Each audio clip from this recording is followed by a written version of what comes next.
Autophiles! So we're doing a special today. Two brand new 7-seater SUVs, engineered mostly in China. This one got some Malaysian touch. A bit lah. A bit. This one also locally assembled, but engineered all in China. Proton X90, this is the premium spec, not the flagship. And that's the... Chery Tiggo 8. Yeah, Tiggo 8. I got the model right. In China, it's called Tiggo 8 Pro Max. Oh, Pro Max. Here, it's just called Tiggo 8 Pro. Because they know it's a bit too much to call it it's that too full much. name. So this one, only one variant. Okay. This one has 4 variants. What is the model that we get? We get the premium 7-seater, so it's like the second best one. Okay. But the differences are quite minimal. It's like the seats are a bit different. Right. The big missing feature is the sunroof. Right. Besides that, it's very, very comparable. Both are the same competitive car in the MPV market, MPV SUV market. Yeah. You get 3-row seats. They're both coming in at just over 150. Full spec one is 150. Okay. And they're both within 5% price. I would call that affordable lah. So this is a new kind of car. Yeah. Chinese engineering. I mean, Yeah. Bo has been talking about this. They're coming, and then now They're here. Of course, a little bit skeptical, but I think we should give it a fair shot. So which one do you want to drive first? Let's go for the Proton first, man. Yeah, let's Malaysia, boleh! Okay, so we are in the Proton X90. So this one has a 1.5, the same 3-cylinder 3-cylinder. Yeah. TGDI engine. Yep. With the 7-speed DCT. So same engine, same gearbox as like the X50, X70, but they added a hybrid. Yeah. Hybrid powertrain. They added the hybrid system mostly for fuel efficiency. It also goes as far as like turning off the engine while you're driving. 177 HP from the engine. Oh, but then you have to add the motor. When you add the hybrid, it's another 14 horsepower. Oh. I was expecting 50, 40, you know, No, okay. 14. What? 14, 1.4? Yeah, so it's still a sub 200 horsepower I see. powertrain. Okay. But the torque altogether is 300 Nm. You know what? It feels like it. Yeah. It feels like below 200 horsepower. It is not a punchy car. It's not slow, Yeah. but it's not a rapid car. Yeah. You get a small heart that works hard. Yeah. You get this brisk pace, but then it's fast walking. Yeah. It's not really jogging. Yeah. You're right. So a lot of questions online I see is, can this car be fully loaded and still perform? That's a And very good question. Unfortunately, we don't have 7 We people. can't. We can't. If we have 7 of 100 kg people, I think any car will struggle. Yeah. I think most of the concern comes from the fact that it's a 3-cylinder 1.5 and that is doing most of the work. Right. But I don't see that as a big problem because in a Innova, let's say, you're getting a 2-litre 4-cylinder non-turbo. You're really just trading a little bit of harder work from this engine. Right. But the turbo really makes up for it. I don't think a 1.5 is less capable of moving than a 2-litre. And the juddering, it's not perfect. Yeah. It just feels like an inline 4 that is not particularly refined. That's all there is. Yeah, I felt a lot of stickiness when you're taking off. Like the car doesn't really respond well. Either it's that clutch action going on with the DCT or that setting on the accelerator. Either way, I felt that discomfort when you are taking off from a standstill. But other than that, when you're moving, it's perfectly fine. When you're moving, it doesn't feel like a DCT. It manages to hide all its whatever gizmo that has drawbacks. It manages to mask them pretty well and function like a normal car. The only complaint I really have is that sticky feeling when you come to a standstill. It's because I've been doing a lot of city drive, and you know that initial takeoff is a bit slower. It's like, I have to press on the accelerator until 3/4 way in, then only I see some response. You feel this a lot when you're parking and maneuvering. When you're going from reverse to drive. Yeah. That initial, I want to stamp together the clutch in a smooth way so you don't feel it. Right. It really makes a very artificial feel Correct. to the throttle. And the moment you put in more input, it goes like, whoa. Wait. But other than that, when we talk about performance, what I ask out of a SUV/MPV mengada thing is that it functions like a normal car that I daily drive and bring my kids around. That's all I'm asking for. And I think this car does that 90% well. Pretty impressive. Right. Speaking of dampening, this car feels like Volkswagen. I think this one, Proton can take credit because they actually changed the suspension. In China, this is a torsion beam. Oh. But here, it's a multi-link. Oh, wow. Yeah. I don't push the car enough to probably experience the benefit that the multi-link is bringing. But I have to say the handling is not jarring. It doesn't even raise any attention. So in that sense, I think he's doing his job very well. Like I said, this kind of car, all it needs to do is to disappear and function. I think maybe the torsion beam in China, you can hide it because the roads are generally quite good and quite straight. But But here, Malaysia cannot. Yeah. Our roads are a bit poor. Actually, overall, my performance score is 4.2. It's better than good. I give it a 4 lah. I'm not that impressed. It does everything I expect it to do. Has some weaknesses. That sticky feeling probably come from a slightly slower mechatronic for the clutch mechanism. But other than that, I can't really complain. So it's a very competent 4 for me.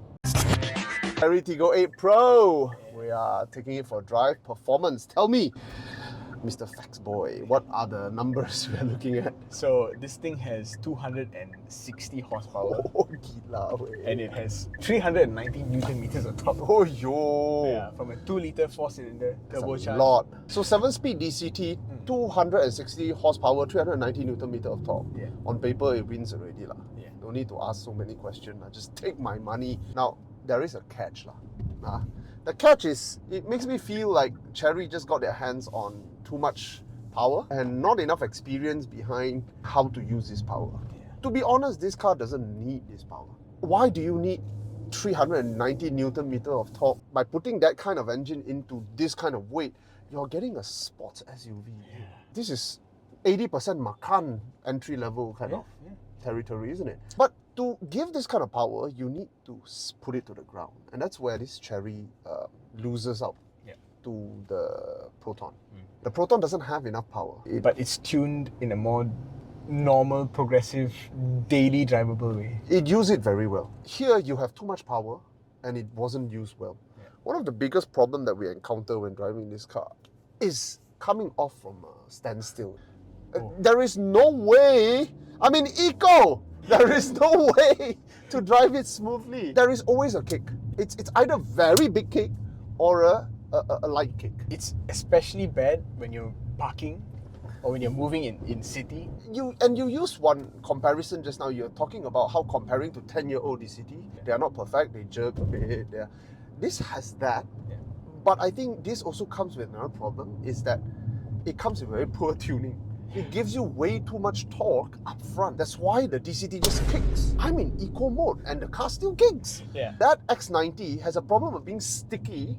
This car has a problem of kicking you whenever you shouldn't be kicked. There have been a few instances where I'm reverse parking and I see I only need to move another 2 feet. But I know if I touch the throttle, I'm just going to go. You're going to crash. You need to let go slower in most circumstances because it feels like you're permanently driving in Corsa mode. The Maserati of SUV. The Maserati of China.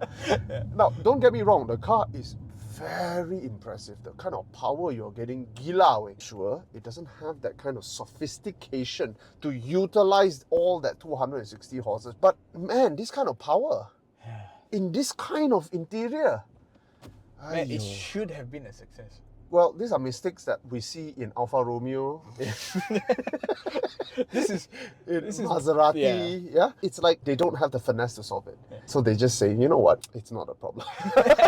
Unfortunately, Chery doesn't have that heritage. No, not yet. Yeah. So you're left with a product that is exceedingly overperforming in certain aspects, but underperforming in a lot of other aspects. Now, is it worth your 160,000 ringgit? I don't know. We'll get the value afterwards. Yeah. Oh, there you go again. I'm still in eco. but I have to say, performance-wise, taking into account the fact that you're paying 160,000, I will give it a 3.5. It's okay lah. There are mistakes, but Alfa Romeo makes mistakes. The suspension in here also, like, it is not as good as the X90. You know what? Comfort. If you're not comparing, it's actually okay. It's not outright mistakes, but there's poor tuning here. Why do people still buy Range Rovers, even though they are less competent than Mercedes? You know, they give you so much appeal in the design that you just forget about the driving characteristics. Correct. That's what they're going for here. It's like, you look at this package, if you haven't driven it before, it's like, wow, this is an A+ package. And you're not comparing side by side. Hey, actually, it's pretty okay. Yeah. If you put this next to equivalent Range Rover, that thing will be 5 times the price, bro. Yeah. And it's not really 5 times better. No, it's not. Performance-wise, what's your score? I give a 3.5. Mine is a 3. Because at speed, it's okay. It's actually okay. It's a 4. You know, the slower you go, the lower the score goes. When you're parking, it becomes a 2-star. When you're driving day to day, it's a 3-star. And then when you go fast, it's a 4-star. So you got to scale the whole thing and you need it in 3. Design. Which one are we talking about first? Let's talk about this. The Right, the X90. uglier one. Objectively speaking, design. It is. It is because objectively speaking, the proportion of this car is more engineered than it is designed. The proportion of this car is not SUV, neither is it MPV. So it's a mixture of two. From what I can see, I think the designer had parameters to fulfill. Yeah. And they try their best to be best of both worlds. That's why the car come out looking a bit uncanny, isn't it? Yeah. This is not a Proton problem. This is Geely's design. Design. It is what it is. It's not a pretty proportion, but as a people carrier / SUV, It's functional. I mean, they try to make it SUV-like by Yeah. giving it this body cladding. They put this little fender thing Right. to make it look a bit tougher. like as if you have a fender flare. yeah. And then when you come up front here, you see how short the bonnet is. Yeah. It's almost like the Kia Carnival, Yes. where it's like they try to make it less van-like, but Yeah. you can see it's really not there. For a car of this size, the bonnet should be a bit longer. But I do see a bit of family resemblance with the X50, especially in that bulldog short nose front end. Yeah. I mean, that's commendable. At least there's some continuity in the family. Definitely. When you park all the X cars together, Yeah. you can see like the shape, the design philosophy is Right. kind of related. You see a design cohesion. Whether you like it or not, I mean, that's a secondary thing, but there is effort, there is also a vision. Yeah. That design cohesion, Yeah. it started with one of the sedan models in Geely. Right. So you see like how this one line Yeah. suddenly becomes 3 lines of that. Oh, and right. twists Like backward. a wing, yeah. Yeah. So if you open the door, you still see that on the speaker. Wow, grill. you have So it sharp. comes up Oh, and goes yeah, up you like have that. sharp eyes. You have sharp eyes, bro.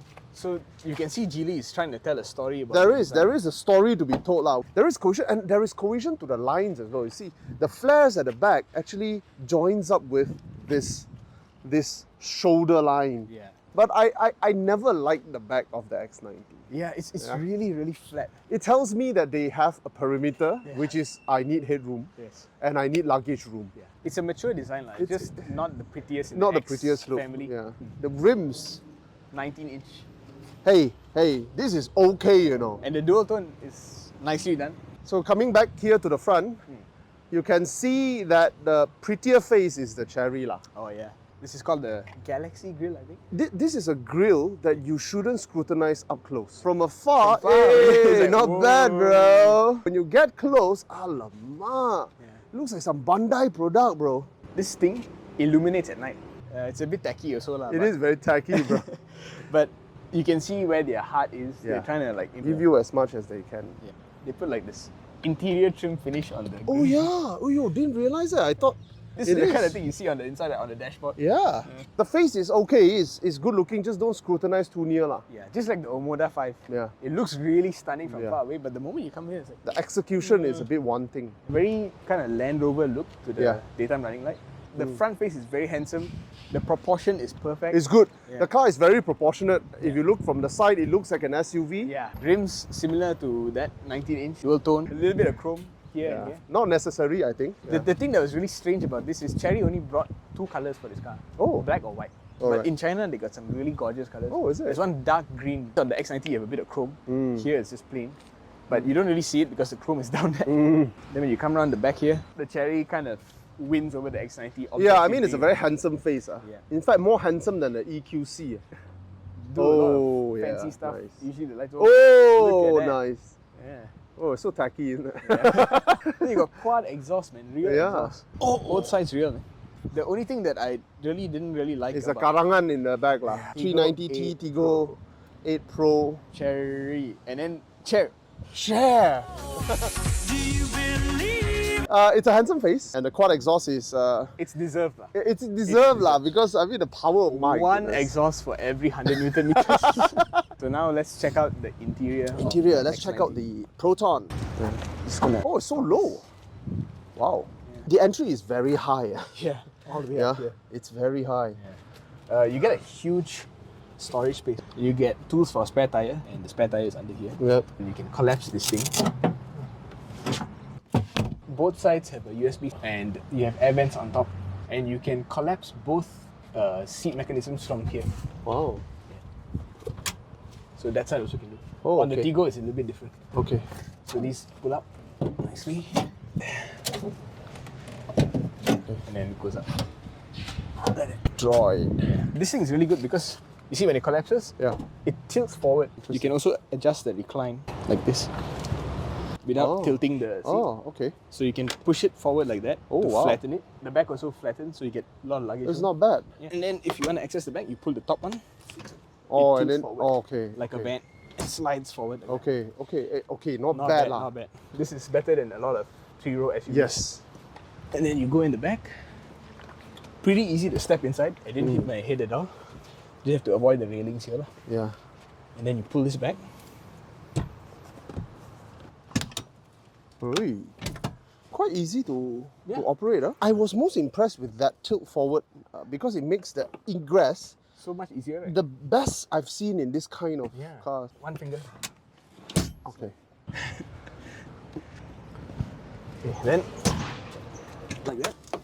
Not Super too easy. hard. Yeah. And then it even slides forward. Wow. This is my actual driving position. And this is the legroom, which is amazing. On the 7-seater model, these seats are actually okay. Then you get aircon controls here, USB-C and USB-A. Yep. This is the only USB-C in the whole car. The vents are all up here, even for the third row. And then you get one small Chinese white light. And the material here is pretty impressive, man. Yeah, the door is covered in leather. Yeah, it's leather here and a elbow. real stitch. Huge, chunky, very solid feeling door handle. Non-breakable. Cubby holes. Pretty nice. Yeah, Let's go to the another front. cubby for you. Oh, wow. Let's go to the front. Actual driving position. Let me turn on the square power engine start. It's like the car is not square enough. A bit too chromy. This one takes a long time to load, and this I think is the downfall of the entire car. The problem with the whole car is this head unit. So the problem with this, I want to start with this, is that it doesn't have Apple CarPlay or Android Auto. Oh, okay. They should just accept that Apple CarPlay is the standard now. Okay. You can Bluetooth. Okay. Which is good enough for most people. It's But good then- enough for me. Yeah. And here you have a drive, which is exactly the same as that. And it's even labeled Eco Comfort. Eco, Comfort and Sport. Okay, now it's in Eco, Comfort and Sport. Must be red lah. Oh, 360. 360. Both the cars have Oh, 360. nice. Chantik. And then you What got is a this? Mercedes opening thing here. Oh, yeah. And then it comes with free wasabi green peas. It is the wireless charger. It's a wireless Yeah, charger. and then two USB-A. And then you got this. Oh, very small. Yeah, a bit small. Sound like good shit. Yeah, but I like this toggle. Yeah. This toggle is pretty nice. I prefer the aircon controls here because Yeah. it's physical switches. Yeah, switches are pretty nice. Yeah, okay. Stitches are real, bro. A little bit misaligned here and there. but Yeah, it's okay overall, lah. it's It's kilometers worth of stitching here, man. Look at that. Whole Yeah. thing, the bottom here. 3 materials on the dashboard. You have very expensive material, and the further you go, it gets cheaper. This one is okay material. This is don't touch it. Steering What is is it? covered in nice soft. Nice soft leather. I like this type. The steering, you said it was a bit big. Yes, actually the diameter is a bit large. No paddle shifter, but it's okay. It's done down here. You know how? You go into drive, and then like Volvo, it's plus and minus. Gila lah, yo, bodoh nyo. Impressive interior. Very. At this price, Very. This is better than what the Japanese can Yeah. give you. But the only downside is the lack of Apple CarPlay, Android Auto. I don't Apple. You don't Apple anything. I Bluetooth. Besides that, there's nothing to complain about. Okay. Okay, there's one thing. Yeah.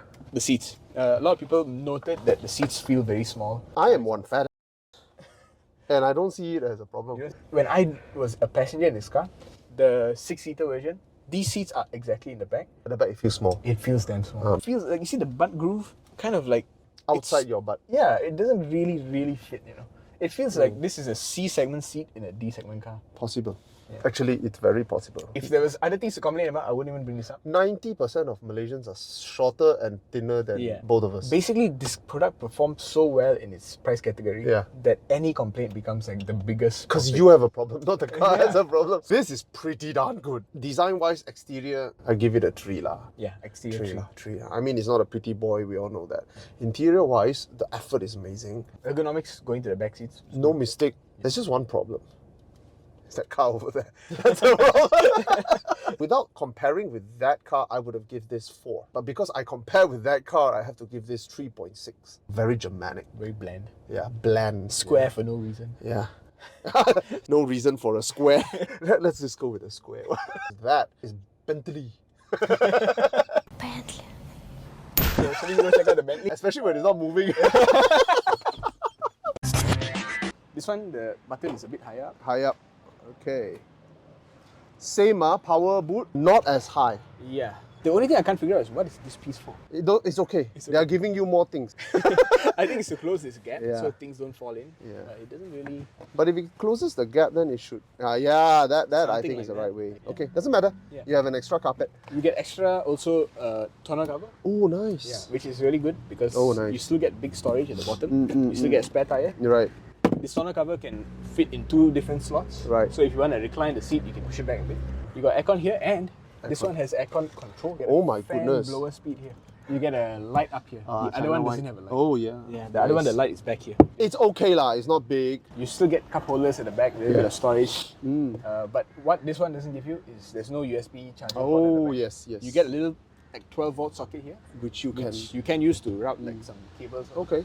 In case you're wondering why are we shooting from such an odd angle, is because of this. Longkang. I don't want to fall into the longkang. Now I tried this during sights and sounds. It was a bit more difficult. It's than the difficult. X90. It looks difficult. So because it's a more normal sized rear door, that is a huge, yeah. coupe rear door. It's a similar mechanism, but it doesn't really tilt down the seat so much. you see. Okay. Wait, I gotta move this chair a bit. Yeah, we have to move it. Otherwise, this thing can't slide. Damn. On the X90, this thing tilts down a lot. Right, right. But you see, this one, the seat is so thick. Yeah. So you do get some trade-offs. So Okay. that's the maximum. All right. Time to go in, boy. So here, immediately it's tighter. Oh, My ass hit this susah, thing. susah. And then I'm feeling a bit more restrained from Yeah. the rails here. Yeah. And my head is touching the roof. And then I get... And then? you press this and you can slide it. Oh, okay. You gotta use that. Cannot. Maximum already. Maximum. For utilitarian purposes, this lose to that significantly lah. Yeah. My head very far lah. is literally... I have to bend my neck to fit. This is no competition. There's a reason why the Proton looks so weird. Not ergonomic. So I gotta be careful coming up. Oi, this is an Very acrobat. Yeah. Okay, let's flip this back in. Let's look at the legroom. Look at the colorway.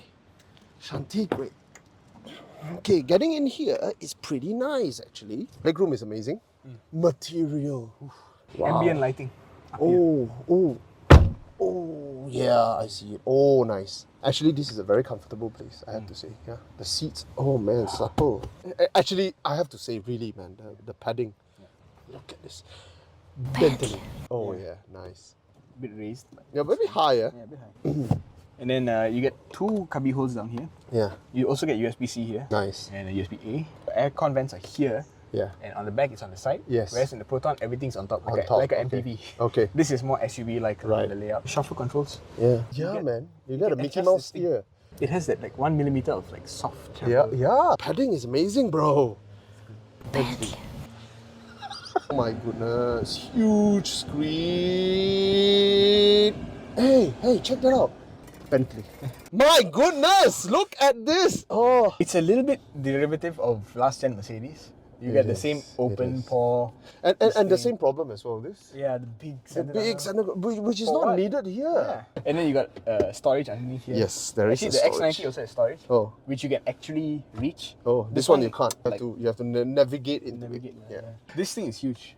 This center console. Yeah. Look at that. Oh, deep. It's so comparable. Yeah. Not only this, the Yeah, gear it's selector. so similar. You also got a wireless charger here. Oh yeah, nice. Here is one more USB-C. Other one is 2 USB-A. Yeah. And here you got Apple CarPlay. This is nice, Yeah. but in terms of use, that's better. Yeah, because the see, toggle it's is better. facing upwards, and yesterday Yeah. I was in very direct Glare. sunlight. Yeah, you cannot see anything. Speaking of which, we need to. Open that. X90 also has this, but Yeah. you gotta pay for the higher spec, which Okay. is a 6-seater. Wow! Glove box in here is actually a little bit bigger, Yeah, but decent still space. a bit small.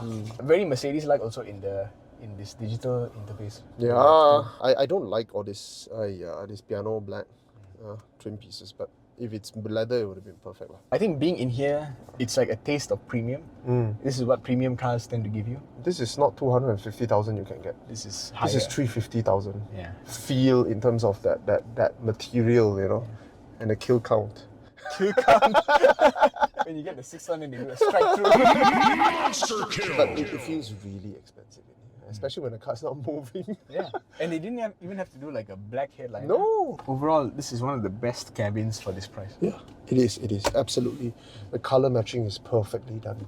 The stitching in here is better quality than the And it's X90. narrower and smaller. Smaller but so uniform, you know. Yeah. On the X90, if you actually zoom out, you can see a bit of, you know, Yeah.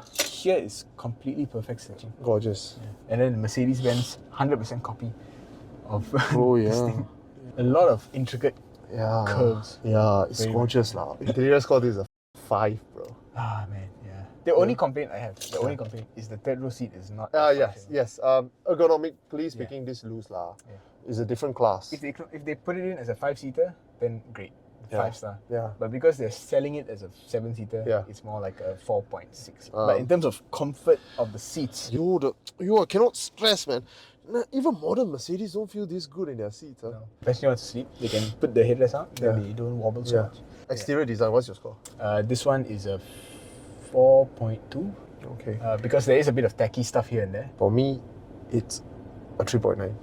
Because I can't get over tackiness. I mean, that wasn't pretty, but there is a design language. Design language here on the exterior is actually lesser. It's just a prettier face. In terms of design, cohesion is not that good. It's more proportionate, for sure. Now, interior on that, it's a 4 without comparison because it's functional, it's really good. And usable space as an MPV/SUV thingamajig, it's pretty good, I have to say, you know. A 3.6 on You? I was 2.5, I think. around there, all right? The reason is because of this. On the interior, not taking into account utilitarianism, I would have given this a 5. I have to lower this because of comparison for utilitarian purposes. I give this a 4.2. I will give this a 4.2. So shall we go out and decide value? Still have to guess the price lah, because I don't know the price actually. Right. This is 150. This, in this spec, is a bit under 150. So in the full spec one, they're both within 5%. And the difference is, of course, sunroof and 6. Okay, with the sunroof, this one will be 152. 152. This will be 160. Yeah. For me, is that Same. value? Yes. Why do I choose this? I can guess. Because you buy this kind of car for utilitarian purposes. Yeah. Your parents and a couple of kids. This is more usable on daily now. You know, you have to sacrifice a little bit of flair for ergonomics. If that car had been tuned a bit better, it would be a lot difficult to choose. Yes, correct. That mistake in that takeoff tuning. On paper, to me, that should be the winner. Because It is. you are giving so much more. It is. If you're going to live with it daily, the moment you start driving both of them, you immediately can tell that this car is easier to live with. Yes, but I have to warn you, you got to be careful as well. Being a hybrid drivetrain, hybrid has its fundamental issues. When it gets old, it has electric car issue. When it gets old, it also has petrol car issue. And that's not a good combination. Bear that in mind. That will be a lot easier to live with when it's 10 years old. As long as Chery's still around. As long as Chery is still around. Both cars, actually, value score is pretty high. Oh yeah, we didn't give it a score. Yeah. This would be a 4.4. I'll give it a 4.2. Okay. That's a 4. That's a 4. Yeah. Yeah, so it's very close. It's an amazing product. It's literally a slap on Proton's face. That's what Tesla did to BYD. You know? If you feel like a GLC 300 is getting too expensive, you can get this pricing is only like 160. Unfortunately, this is still the winner, despite how it looks. Okay. Autophiles signing out from our second comparison. Bye. Bye bye.